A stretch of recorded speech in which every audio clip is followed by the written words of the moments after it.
Hello नमस्कार दोस्तों, स्वागत है आप सभी का हमारे YouTube चैनल तत्काल एजुकेशन पे। दोस्तों उम्मीद करते हैं आप सभी बहुत अच्छे होंगे। आपकी तैयारी भी काफ़ी ज़बरदस्त तरीके से चल रही होगी। दोस्तों आज हम आप लोगों के लिए रीजनिंग के 10 अति महत्वपूर्ण प्रश्न के बारे में इस वीडियो में बताएंगे, जो सभी परीक्षाओं के लिए बहुत महत्वपूर्ण प्रश्न होने वाले हैं। आप किसी भी गवर्नमेंट एग्जाम की तैयारी कर रहे हैं, इस टाइप के प्रश्न हमेशा पेपर में देखने को मिलेंगे। दोस्तों ये पार्ट नंबर कौन सा है? 288 है। आप पार्ट नंबर 287 नहीं देखें तो आप वीडियो सेक्शन में जाके देख सकते हैं। तो चलिए दोस्तों पहला प्रश्न देख लेते हैं। दोस्तों पहला नंबर प्रश्न है, इसमें देखिए कि प्रश्न चिन्ह को उस विकल्प के साथ बदले जो पहली जोड़ी पर लागू तर्क का अनुसरण करता है। देखिए यानी इसका कहने का मतलब कि 2018 जो है ना, 2018 आपको 22 ले समझते हैं, ठीक उसी प्रकार से बताना है कि 2022 है ना, इस प्रश्नवाचक की चिन्ह पर इन चार ऑप्शन में से किसी से संबंधित होगा। देखिए तो यहाँ पर ध्यान से देखेंगे कि जो 2018 है ना, आपको 22 ले किस प्रकार से समझते हैं। देखिए तो 2018 में क्या करेंगे कि 22 आ जाएगा। देखिए तो यहाँ पर क्या करेंगे कि 2018 को क्या करेंगे, तो यहाँ पर देखिए 2018 जो है ना, 2018 किन संख्याओं से मिलकर बना है। देखिए यहाँ पर किन संख्याओं से मिलकर बना है, तो देखिए यहाँ पर 2 बना है, फिर यहाँ पर 0 बना है, फिर यहाँ पर 1 बना है, फिर यहाँ पर 8 बना है, यानी इसके बना क्या है। अब इसमें क्या करेंगे कि यहाँ पर 22 आ जाएगा। देखिए तो यहाँ पर करेंगे क्या, यहाँ पर आपस में जोड़ लेते हैं। देखिए जब आपस में सबको जोड़ लेंगे तो यहाँ पर कितना 22 आ जाएगा। देखिए 8 1 9 हो गया, 9 2 11 आ गया, कितना क्या 11 आ गया, और 11 आ गया। देखिए यहाँ पर क्या लिखते हैं 11 लिखते हैं, ठीक। और 11 में क्या करेंगे 11 हो गया, और 11 में क्या करेंगे 2 से गुना कर लेते हैं। क्या करेंगे 2 से गुना करेंगे तो यहाँ पर कितना आ गया, देखिए 22 आ गया, कितना गया 22 आ गया। ठीक उसी प्रकार से देखिए 22 आ गया ना, उसी प्रकार से आपको बताना है कि जो 2020 है ना, 2020 जो है ना, इस प्रश्नवाचक चिन्ह पर किससे संबंधित होगा। तो यहाँ पर देखिए तो 2020 है किन संख्याओं से मिलकर बना है। तो देखिए 2020 किन संख्याओं से मिलकर बना है, तो यहाँ पर देखिए 2 हो गया, फिर 0 हो गया, फिर यहाँ पर कितना हो गया 2 हो गया, फिर यहाँ पर 2 हो गया। इनको भी क्या करेंगे आपस में जोड़ लेंगे। जब सबको आपस में जोड़ेंगे तो यहाँ पर कितना हो जाएगा, देखिए यहाँ पर कितना गया 2 2 4 हो गया, 4 2 6 हो गया, और 6 हो गया, कितना गया 6 हो गया। और 6 को क्या करेंगे, यहाँ पर 6 को 2 से गुना करेंगे। यहाँ पर 6 को 2 से गुना करेंगे तो कितना गया 12 आ जाएगा। तो यहाँ पर क्या हो जाएगा, यहाँ पर जो 2022 है ना, 2022 आपको किससे 12 से समझते हैं, तो 12 देखेंगे किस ऑप्शन में दिया हुआ है, यानी ऑप्शन नंबर आपका 20 सही हो जाएगा। दोस्तों मैं उम्मीद करता हूँ इस प्रश्न को भी आप अच्छी तरह से समझ पाए होंगे। तो चलिए दोस्तों नेक्स्ट प्रश्न देख लेते हैं। दोस्तों दूसरा नंबर प्रश्न है, इसमें देखिए श्रृंखला में अगला नंबर ज्ञात कीजिए। देखिए नीचे आपको एक श्रृंखला दे, इन श्रृंखला में बताना है कि इस प्रश्नवाचक चिन्ह पर इन चार ऑप्शन में से कौन सा वहां पर संख्या भरा जाएगा।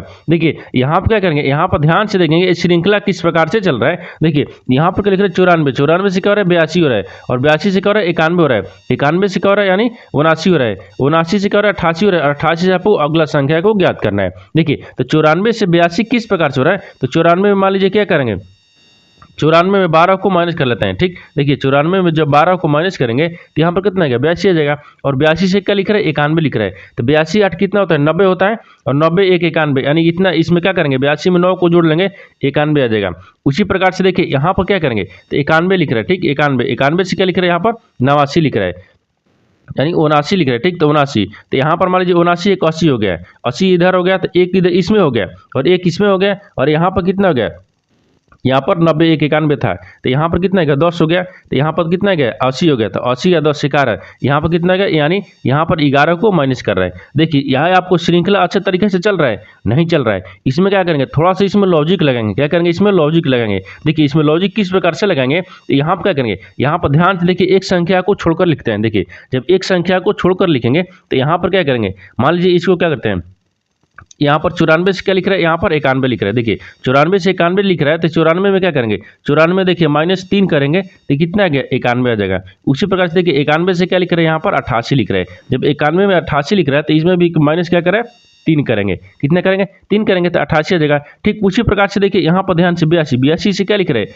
यहाँ पर यानी 79 लिख रहे हैं। तो 82 से 79 लिख रहे हैं, तो 82 में क्या करेंगे 82 में आपको -3 करेंगे तो 79 आ जाएगा। और उसी प्रकार से 79 में भी क्या करेंगे माइनस को 3 कर देते हैं। जब 79 में माइनस को 3 कर देंगे तो यहाँ पर कितना आ जाएगा, यानी 76 आ जाएगा। कितना गया 76 आ जाएगा। तो इस प्रश्नवाचक चिन्ह पर कितना हो गया 76 हो जाएगा। तो 76 को देखेंगे किस ऑप्शन में दिया है, यानी ऑप्शन नंबर आपका 20 सही हो जाएगा। दोस्तों मैं उम्मीद करता हूँ इस प्रश्न को भी आप अच्छी तरह से समझ पाएंगे। तो चलिए दोस्तों नेक्स्ट प्रश्न देख लेते हैं। दोस्तों तीसरा नंबर प्रश्न है, इसमें देखिए कि पहले युग में प्रयुक्त तर्क के आधार पर दूसरे युग में प्रश्न चिन्ह को सही विकल्प से बदलिए। देखिए यहाँ पर क्या करेंगे, यहाँ पर आपको एन टी जो है ना आपको एस वाई से संबंधित है, ठीक उसी प्रकार से सी यू जो है ना इस प्रश्नवाचक चिन्ह पर इन 4 ऑप्शन में से किसी से संबंधित होगा। देखिए यहाँ पर क्या करिएगा, वीडियो को रोककर खुद अपने आप से बनाने का कोशिश करिएगा और 10 प्रश्न में से आपने कितने प्रश्न सही किए हैं वीडियो को लास्ट में कमेंट में जरूर बताइएगा। देखिए यहाँ पर करना कुछ नहीं, यहाँ पर ध्यान से देंगे टी जो है ना टी यानी एन टी जो है ना आपको यानी एस वाई से किस प्रकार से समझते हैं। तो देखिए यहाँ पर क्या करेंगे, यहाँ पर मान लीजिए एन हो गया, ठीक एन से क्या लिख रहा है, यहाँ पर एस लिख रहा है, तो एन में क्या करेंगे यानी एन में आपको क्या करना है, तो एन में आपको मान लीजिए हम 5 को जोड़ देते हैं, जब एन में 5 को जोड़ देंगे तो कितना गया यानी एस आ जाएगा। उसी प्रकार से देखिए यहाँ पर टी लिखा है, टी में क्या करेंगे 5 को जोड़ देते हैं, जब टी में 5 को जोड़ देंगे तो यहाँ पर कितना गया यानी वाई आ जाएगा। उसी प्रकार से इसमें भी क्या करेंगे यानी सी में क्या करेंगे, सी में 5 को जोड़ देते हैं, जब सी में 5 को जोड़ देंगे तो यहाँ पर कितना आ जाएगा एच हो गया, कितना गया एच आ जाएगा। उसी प्रकार से यू दिया, ठीक यू में क्या करेंगे 5 को जोड़ देंगे, जब यू में भी 5 को जोड़ देंगे तो यहाँ पर कितना गया जेड आ जाएगा, कितना गया जेड आ जाएगा। तो यहाँ पर सी यू जो है ना आपको जेड यानी एच जेड ले संबंधित है, तो एच जेड देखेंगे किस ऑप्शन में दिया है यानी एच जेड यानी ऑप्शन नंबर आपका सी सही हो जाएगा। दोस्तों मैं उम्मीद करता हूँ इस प्रश्न को भी आप अच्छे तरह से समझ पाएंगे। तो चलिए दोस्तों नेक्स्ट प्रश्न देख लेते हैं। दोस्तों 4 नंबर प्रश्न है, इसमें देखिए कि एक निश्चित कोड भाषा में अगर यानी गार्ड, देखिए यहाँ पर CARS को यानी 31, 18, 19 के रूप में कोडित किया जाता है, तो यहाँ पर मेल यानी मेल्ट को यानी MALT को किस भाषा में यानी कैसे कोडित किया जाता है। देखिए यहाँ पर क्या करेंगे, यहाँ पर ध्यान से देखिए पहले प्रश्न समझिए इसमें क्या बोल रहा है। यहाँ पर आपको बोल रहा है कि यहाँ पर CARS लिखा है ना, इसको आपको 91, 18 यानी 31, 18 यानी 19 लिख रहा है, ठीक उसी भाषा में आपको बताना है, उसी कुछ भाषा में यानी MALT को किस प्रकार से लिखा जाएगा। तो देखिए यहाँ पर सबसे पहले देखते हैं यहाँ पर किस प्रकार से लिखा है। देखिए यहाँ पर सी लिखा है, ए लिखा है, आर लिखा है और एस लिखा है, इसको आपको क्या लिख रहा है, देखिए यहाँ पर आपको 31 लिख रहा है, क्या लिख रहा है 31 हो गया, फिर 18 हो गया, फिर यहाँ पर 19 हो गया, 21 प्रकार से लिख रहा है। तो देखिए सी का स्थानीय मान कितना होता है 3 होता है, ए का स्थानीय मान 1 होता है और आर का स्थानीय मान 18 पाता है और एस है ना, एस का स्थानीय मान कितना होता है 19 होता है, कितना होता है 19 होता है। तो यहाँ पर देख लीजिए, यहाँ पर देखिए तो जब 19 हो गया तो यहाँ पर किस प्रकार से लिख रहा है, तो ए हो गया 18 हो गया, ये हो गया 18 हो गया 19 हो गया, यहाँ पर देखिए 31 हो गया ना, 31, 18, 19 लिख रहा है। देखिए स्थानीय मान लिख रहा है, क्या लिख रहा है स्थानीय मान लिख रहा है। ठीक उसी प्रकार से क्या करेंगे यानी मेल्ट को लिखेंगे। देखिए एम हो गया, ए हो गया, एल हो गया, टी हो गया,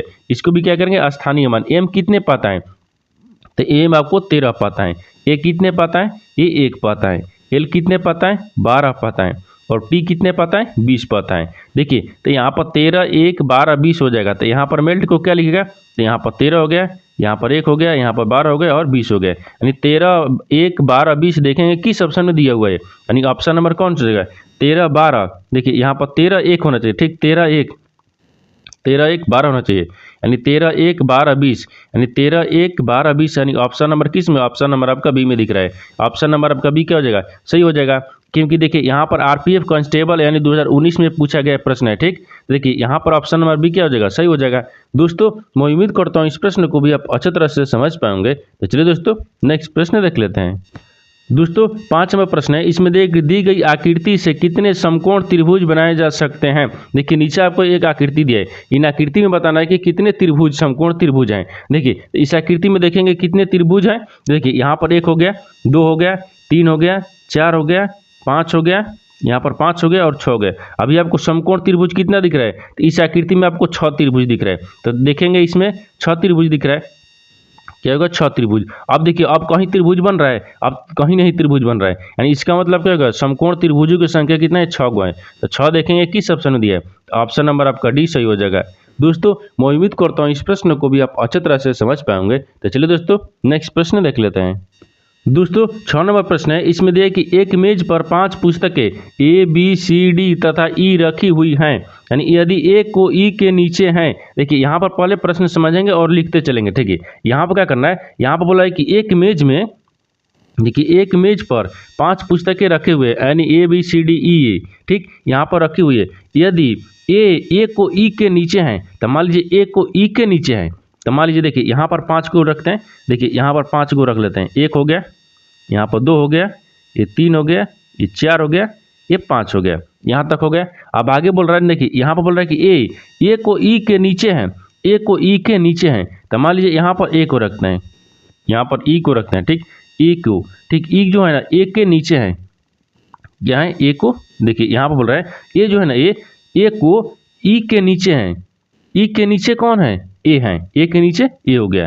अब आगे बोल रहा है कि सी को डी के ऊपर है, यानी सी जो है ना वो डी के क्या है, ऊपर है, तो यहाँ पर मान लीजिए डी को रखते हैं, तभी तो यहाँ पर सी को रखेंगे तो ऊपर हो गया, ठीक। आगे बोल रहा है कि बी को ए के यानी नीचे और डी, देखिए यहाँ पर समझिए, यानी बी जो है ना बी को ए नीचे, देखिए ए नीचे तो बी को ए नीचे, तो यहाँ पर ए के नीचे कौन है, बी है, यहाँ तक है नीचे, और डी को ई के ऊपर रखा गया है, लेकिन डी जो है ना डी ई को ऊपर रखा गया है, तो देखिए ई के ऊपर कौन है, डी है, यहाँ तक समझ रहे हैं, ठीक। अब देखिए यहाँ पर बोल रहा है ऊपर रखा गया है, तो सबसे नीचे कौन सी पुस्तक है, बोल रहा है कि सबसे नीचे कौन सी पुस्तक दिख रहा है, तो सबसे नीचे आपको बी पुस्तक दिख रही है, क्या दिख रहा है, यानी बी हो जाएगा, तो बी क्या हो जाएगा आपको सही हो जाएगा, तो बी देखेंगे किस ऑप्शन में दिया है, यानी ऑप्शन नंबर आपका बी सही हो जाएगा। दोस्तों मैं उम्मीद करता हूँ इस प्रश्न को भी आप अच्छी तरह से समझ पाएंगे। तो चलिए दोस्तों नेक्स्ट प्रश्न देख लेते हैं। दोस्तों 7 नंबर प्रश्न है, इसमें देखिए दी गई आकृति के अनुसार पासे में प्रत्येक भाग पर 6 अक्षर A B C D E और एफ मुद्रित किए गए हैं, यानी डी अक्षर के यानी विपरीत भाग पर कौन सा अक्षर मुद्रित किया जाएगा। देखिए यहाँ पर पहले प्रश्न समझिए इसमें क्या बोल रहा है, देखिए यहाँ पर आपको कह दिए, यहाँ एक ही पासे के 2 स्थितियाँ दिए गए, देखिए एक ही पासे के यहाँ पर 2 स्थितियाँ दिए गए, आपको बताना क्या है, आपको बताना है कि डी यानी डी अक्षर के यानी विपरीत बताना है, डी के विपरीत कौन सा अक्षर होगा, ठीक, डी के विपरीत कौन सा अक्षर होगा। तो जब इस प्रकार से प्रश्न पूछेगा कि एक ही पासे की 2 स्थितियाँ दिया रहेगा, इन दोनों स्थितियां में क्या करेंगे, कॉमन निकालेंगे, यानी दोनों स्थितियां में कौन सा कॉमन लिख रहा है, देखिए यहाँ पर डी लिख रहा है, यहाँ पर भी डी है, दोनों में क्या है डी दिख रहा है, ये क्या हो गया, कॉमन हो गया, क्या हो गया, कॉमन हो गया, तो मान लीजिए डी का विपरीत क्या हो गया, डी हो गया। जब डी कॉमन मिल गया, इसको क्या करेंगे, अब दक्षिण दिशा में यानी घड़ी की क्लॉकवाइज घुमाएंगे, यानी घड़ी की दिशा में घुमाते हैं, ठीक, यानी घड़ी की दिशा में, तो घड़ी की दिशा में घुमाएंगे तो यहाँ डी के बाद में क्या गया, ए आ गया, यहाँ पर क्या रखेंगे, ए को रखेंगे। अब देखिए इसको हम क्या करेंगे, दिशा में घुमाएंगे, ए दिया, ए को घड़ी की दिशा में घुमाएंगे ई आ जाएगा, यानी यहाँ पर देखिए ए का विपरीत क्या होगा, ई हो जाएगा, क्या होगा, ई हो गया। फिर इसके बाद में यहाँ पर ए के बाद घड़ी की दिशा में घुमाएंगे तब बी हो गया, तो यहाँ पर क्या रखेंगे, बी को रखेंगे। अब इसको ई का घड़ी की दिशा से घुमाएंगे तो यहाँ पर एफ हो जाएगा, यानी बी का विपरीत क्या होगा, तो बी का विपरीत आपको एफ हो जाएगा, क्या होगा, एफ हो गया। लेकिन आपको पूछा क्या है, आपसे पूछा है कि डी के अक्षर के विपरीत भाग पर कौन सा मुद्रित होगा, तो डी का विपरीत पूछा है। जब डी का विपरीत पूछा है तो आपको इसमें कितने अंक दिए, 6 अंक दिए, कितने 6 अंक होता है, क्योंकि देखिए यहाँ पर ए दे दिया है, बी दिया है, यहाँ पर देखिए सी दिया है, सी नहीं दिया है, देखिए यहाँ पर सी दिया है, डी दिया है, ई दिया है, एफ दिया है, लेकिन यहाँ पर क्या करेंगे, यहाँ पर देखिए इसमें कौन सा अंक नहीं दिया है, कौन सी यहाँ पर जो अक्षर है वो नहीं दिया है, देखिए ए दिया है, बी दिया है, सी नहीं दिया है, यहाँ पर डी दे दिया है, ई दिया है, एफ दिया है, लेकिन यहाँ पर क्या करेंगे, जो अक्षर नहीं दिया रहेगा उसको क्या करेंगे, डी का यानी रखेंगे विपरीत, तो डी का विपरीत क्या हो जाएगा, यहाँ पर सी हो जाएगा, क्या होगा, सी होगा, क्योंकि वही आपको अक्षर नहीं दिया है, 6 अंक दिया है ना, तो 6 में क्या दिए, 6 यानी 6 अक्षर में से क्या दिए, यानी ए बी सी डी, लेकिन सी नहीं दिया तो डी का विपरीत क्या हो जाएगा, सी हो जाएगा। तो सी देखेंगे किस ऑप्शन में दिया है, यानी ऑप्शन नंबर कौन सा हो जाएगा, तो ऑप्शन नंबर आपका डी सही हो जाएगा। दोस्तों मैं उम्मीद करता हूँ इस प्रश्न को भी आप अच्छी तरह से समझ पाएंगे। तो चलिए दोस्तों नेक्स्ट प्रश्न देख लेते हैं। दोस्तों 8 नंबर प्रश्न है, इसमें देखिए दी गई आकृति के जल प्रतिबिंब का चयन कीजिए, यानी किए गए विकल्पों में से कीजिए। देखिए यहाँ पर क्या पूछा है, यहाँ पर आपको क्या लिखा है, इंटरनेट लिखा है, इंटरनेट को आपको क्या करना है, देखिए यहाँ पर इंटरनेट लिखा है ना, इंटरनेट को क्या करेंगे, यहाँ पर जल में देखेंगे। जब इस आकृति को यानी जल में देखेंगे तो एक किस प्रकार से जल में दिखेगा, आपको इसी को ज्ञात करना है। देखिए यहाँ पर इंटरनेट लिखा है ना, इंटरनेट को हम जल प्रतिबिंब में देखते हैं, तो जल प्रतिबिंब में देखेंगे तो इंटरनेट का जल प्रतिबिंब किस प्रकार से बनेगा, आपको इसको ज्ञात करना है। देखिए तो मान लीजिए यहाँ पर क्या रखते हैं, यहाँ पर इंटरनेट लिख लेते हैं, क्या करेंगे, इंटरनेट लिखते हैं, यहाँ पर ई हो गया, फिर यहाँ पर एन हो गया, फिर यहाँ पर टी हो गया, फिर यहाँ पर ई हो गया, फिर आर हो गया, फिर एन हो गया, फिर यहाँ पर ई हो गया और यहाँ पर टी हो गया, इंटरनेट। तो इंटरनेट को जब हम जल में देखेंगे तो जल आपको किधर होगा, नीचे की तरफ होगा, क्या होगा, नीचे की तरफ होगा। तो यहाँ पर जल प्रतिबिंब क्या नीचे की तरफ बनेगा, तो नीचे हो गया। अब नीचे के बाद में यहाँ पर जल प्रतिबिंब बनाना है, ठीक। देखिए तो आई को अगर हम जल में देखेंगे तो इसी प्रकार से दिखेगा, लेकिन एन को देखेंगे ना तो एन को आपको इस प्रकार से दिखेगा, ठीक, एन इस प्रकार से दिखेगा, टी आपको इस प्रकार से दिखेगा, ई आपको किस प्रकार से, तो ई आपको उसी प्रकार से दिखेगा। लेकिन आर जो है ना, आर देखिए आर आपको इस प्रकार से दिखेगा, यहाँ पर एन हो गया तो एन आपको इस प्रकार से दिखेगा, ई हो गया इसी प्रकार से दिखेगा, ठीक। और टी क्या होगा, टी आपको इस प्रकार से दिखेगा। ये जल में दिख रहा है, क्या दिख रहा है, जल प्रतिबिंब। तो आपको वही बताना है कि यहाँ पर जो इंटरनेट लिखा है ना, तो इंटरनेट को हम जल प्रतिबिंब में देखेंगे, यहाँ पर इस तरह से आपको आकृति दिखेगा। इस तरह का जो आकृति है वो देखेंगे किस ऑप्शन में बन रहा है, यानी ऑप्शन नंबर कौन, देखिए किस ऑप्शन में दिख रहा है। तो देखिए यहाँ इसमें टी दिख गया, ये तो नहीं होगा क्योंकि पहले आई आना चाहिए, ए नहीं होगा। बी को देखिए बी टी दिया है, लेकिन ई देखिए ई किधर इस प्रकार से दिया है, तो ई आपको इस प्रकार से, यानी बी भी नहीं होगा। सी में देखिए I N T E R N E T, यानी ऑप्शन नंबर आपका सी क्या हो जाएगा, सही हो जाएगा। दोस्तों मैं उम्मीद करता हूँ इस प्रश्न को भी आप अच्छी तरह से समझ पाओगे। तो चलिए दोस्तों नेक्स्ट प्रश्न देख लेते हैं। दोस्तों 9 नंबर प्रश्न है, इसमें देखिए उस वेन आरेख का चयन करें जो निम्नलिखित वर्गों के बीच के संबंध को सर्वोत्तम रूप से दर्शाता है। देखिए यहाँ पर तैराकी दिया है, साइकिल चलाना दिया है और व्यायाम दिया है। इन तीनों शब्द को आपस में बताना है किस प्रकार से आपस में संबंधित है और कौन सा इन 4 ऑप्शन में से वेन डायग्राम बनेगा। देखिए यहाँ पर सबसे पहले ध्यान से देखेंगे इसमें कॉमन कौन सा दिख रहा है। देखिए इन तीनों शब्द में तैराकी में, यहाँ पर साइकिल चलाना और व्यायाम में, सबसे तीनों में कॉमन कौन सा मिल रहा है, तो सबसे कॉमन आपको कौन सा मिल रहा है। देखिए तो यहाँ पर सबसे कॉमन आपको व्यायाम हो गया, यहाँ पर क्या रखते हैं, यहाँ पर व्यायाम हो गया, क्या हो गया, व्यायाम हो गया। यहाँ पर क्या हो जाएगा, व्यायाम। तो व्यायाम के अंदर में ही आपको क्या आते हैं, यानी साइकिल भी चलाना आता है और तैराकी भी आते हैं। तो यहाँ पर देखिए यहाँ पर टी लिख लेते हैं, तैराकी हो गया, यहाँ पर एस लिख देते हैं, साइकिल चलाना है, यानी व्यायाम। व्यायाम के अंदर में याद क्या आता है, सबसे कॉमन इसमें क्या दिख गया, यानी व्यायाम दिखे, क्या व्यायाम। व्यायाम के अंदर में साइकिल चलाना भी आता है और व्यायाम के अंदर में तैराकी भी आता है, क्योंकि देखिए यहाँ पर जो व्यायाम करेंगे तो व्यायाम के अंदर में क्या होता है, साइकिल चलाते हैं, व्यायाम करते हैं, और तैराकी यानी तैरते हैं तो भी क्या करते हैं, व्यायाम ही करते हैं। तो क्या हो जाएगा, यहाँ पर इस प्रकार से आपस में संबंधित है। इस तरह का वेन डायग्राम देखेंगे किस ऑप्शन में दिख रहा है, यानी ऑप्शन नंबर आपका सी में दिख रहा है, यानी ऑप्शन नंबर आपका सी क्या हो जाएगा, सही हो जाएगा। दोस्तों मैं उम्मीद करता हूँ इस प्रश्न को भी आप अच्छी तरह से समझ पाएंगे। तो चलिए दोस्तों नेक्स्ट प्रश्न देख लेते हैं। दोस्तों 10 नंबर प्रश्न है, इसमें दिए गए चित्र को पूरा करने वाली सही आकृति का चयन विकल्पों में से कीजिए। देखिए नीचे आपको एक आकृति दिया है, इन आकृति को क्या, इस आकृति में जो यहाँ पर प्रश्नवाचक चिन्ह दिया ना, इस प्रश्नवाचक के चिन्ह पर आपको आकृति को पूरा करना है, क्योंकि यहाँ पर तो 4 ऑप्शन में से बताना है कि इस आकृति को कौन सा पूरा यहाँ पर आकृति कर सकता है। देखिए यहाँ पर क्या करेंगे, यहाँ पर ऑप्शन ए को देखते हैं। जब ऑप्शन ए को देखेंगे तो यहाँ पर किस प्रकार से आकृति पूरा करेगा। देखिए इसमें करना क्या है, इसमें ध्यान से देखिए, यहाँ पर मान लीजिए ई वाला आपको यहाँ पर बना देंगे, ठीक, ई वाला बन गया, लेकिन उसी प्रकार से यहाँ पर क्या करेंगे, इसको भी बनाएंगे, ठीक है, करेंगे इसको भी बना लेंगे। यहाँ पर देखिए इसको भी बना लेंगे, ठीक, ई भी बन गया।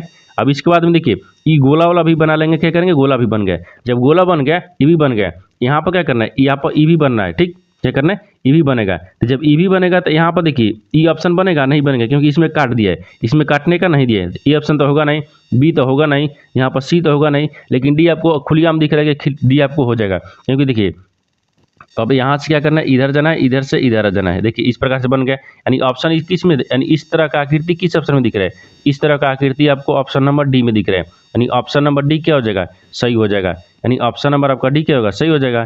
तो ऑप्शन नंबर डी क्या होगा, सही हो जाएगा। दोस्तों मैं उम्मीद करता हूँ इस प्रश्न को भी आप अच्छी तरह से समझ पाएंगे। तो चलिए दोस्तों नेक्स्ट वीडियो में मिलते हैं, तब तक जय हिंद दोस्तों।